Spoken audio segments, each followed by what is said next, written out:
Hi, my name is Larianica, and this video is about making a relevant poster with the theme Agriculture and Me.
Now that we're done, we have our final output.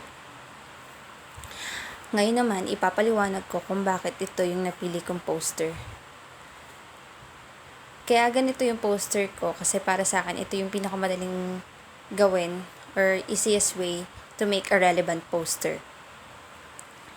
Ngayon naman po, ipapaliwanag ko kung ano nga ba yung explanation dun sa poster ko. First po, ang napili ko pong theme for my poster is Agriculture and Me. So, ano nga ba po yung agriculture para sa akin? Yung agriculture para sa akin, ito yung naging kaakibat ko para kumuha ito yung naging course ko ngayong college. And with this, mas malawak yung naging ng agriculture sa akin.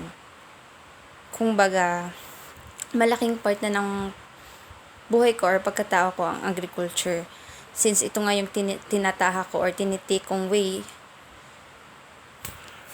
And as you can see naman po, dun sa poster ko, ang nakalagay na title or pinaka parang title ng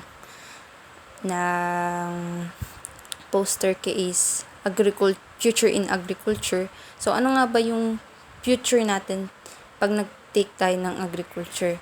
As you can see, agriculture is the key to address the world's biggest challenges. Kung wala ang agriculture, wala tayong kakainin.